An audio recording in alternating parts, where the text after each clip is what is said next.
네, 삼성전자 주주분들 안녕하세요. 김프로입니다. 오늘도 장 마감을 하고 바로 방송을 켰는데요. 빠르게 핵심만 말씀드리는 시간 가져보겠습니다. 삼성전자는 오늘 소폭 상승한 0.22% 상승으로 마감을 했는데요. 그런데 이게 그냥 오른 게 아니에요. 오늘 코스피 지수 자체는 하락을 했고 지수는 빠지는데 오늘 삼성전자는 상승으로 마감을 한 거죠. 왜 이런 일이 벌어졌냐? 어제 코스피가 4.58% 폭락을 했어요.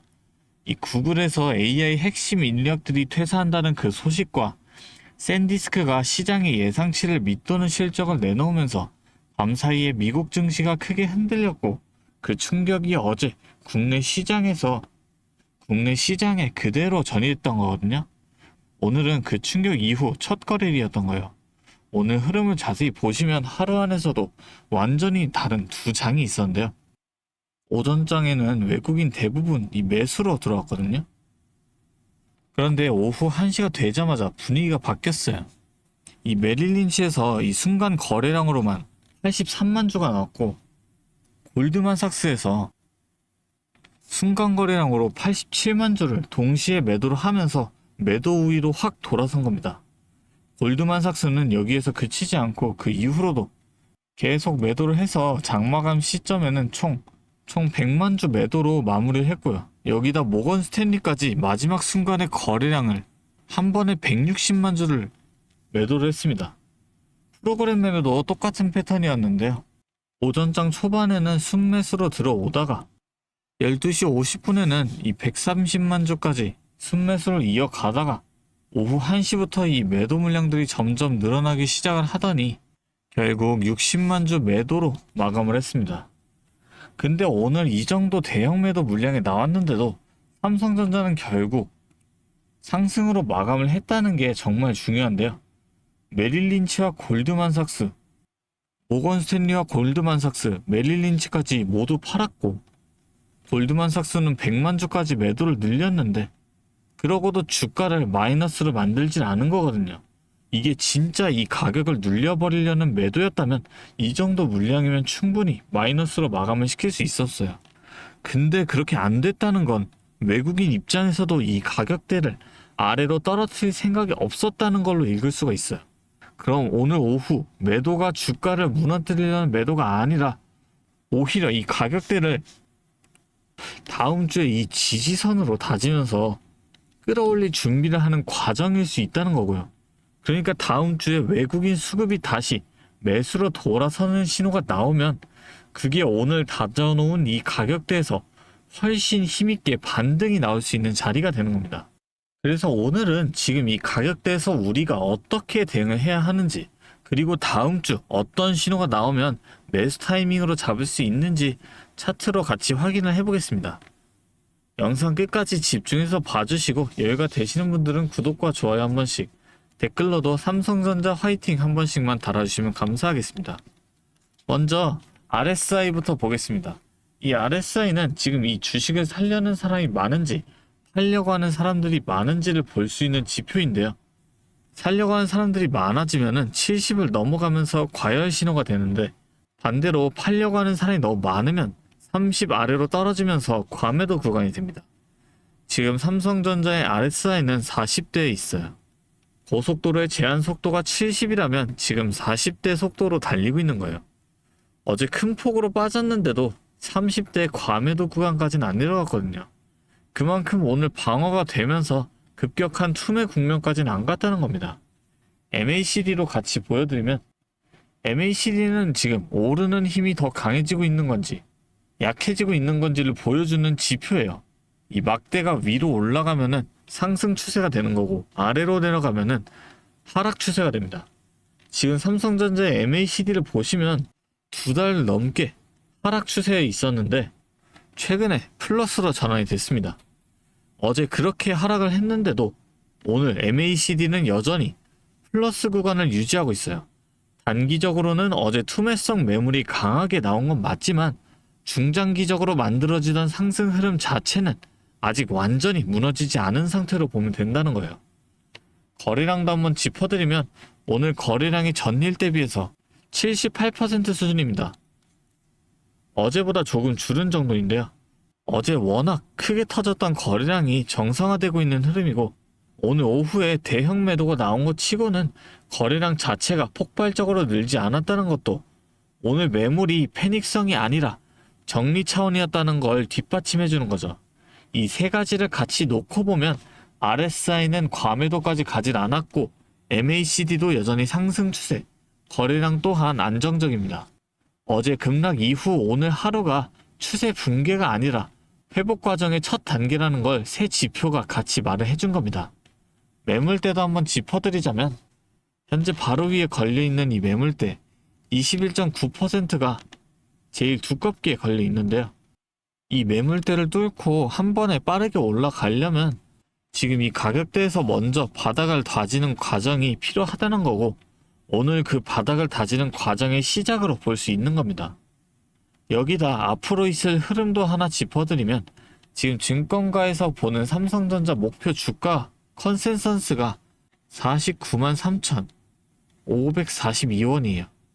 오늘 종가가 23만 1,000원이니까 이 괴리가 지금 2배를 넘었거든요. 실적이 이렇게 좋게 나왔는데 주가만 눌려있는 전형적인 저평가 국면이란 게 지금 증권가의 공통된 시각이에요. 그런데 여기서 핵심 변수가 하나 있어요. 바로 이 외국인의 수급입니다. 지금 삼성전자의 이 외국인 지분율이 16년 만에 최저 수준까지 내려온 상태거든요. 근데 이게 회사에 대한 확신이 떨어져서 판 게 아니라는 분석이 나와요. MSCI 신흥국 지수를 추정하는 글로벌 패시브 자금이 벤치마크 비중을 맞추기 위해서 이 기계적으로 매도한 영향이 크다는 거예요. 오늘 오후에 이 메릴린치와 골드만삭스 그리고 모건 스탠리가 갑자기 매도로 돌아선 것도 이런 기계적인 리밸런싱 흐름의 연장선의 가능성이 있다는 거예요. 그러니까 지금 중요한 건 이 외국인 매도가 언제 멈추고 순매수로 전환이 되느냐거든요. 그 전환 시점이 확인이 되면 지금 쌓여있는 이 저평가 매력이 실제 반등으로 이어질 수 있는 자리가 되는 겁니다. 이렇게 변동성이 큰 시장에서는 주가가 한 방향으로만 쭉 가는 경우는 없습니다. N자형으로 파동을 그리면서 움직이거든요. 이렇게 분봉으로만 보셨을 때도 올라가고 다시 눌리고 다시 올라가고 이걸 반복을 하는 겁니다. 그러면 우리가 취할 수 있는 전략은 명확해지는 거예요. 이 눌리는 구간에서 분할 매수로 담아 두셨다가 반등이 나오는 이 지점에서 또 일부를 정리를 하시는 걸 반복하시면 됩니다. 이렇게 하시면 고점에서 물려 있으셨던 분들도 이 평단을 낮춰 가실 수가 있고 아직 안 들어가신 분들도 이 구간마다 나눠서 접근을 하면 훨씬 여유 있게 자리를 잡으실 수가 있는 겁니다. 물론 이 주식시장에서 정확한 타이밍과 이 가격 예측은 불가능합니다.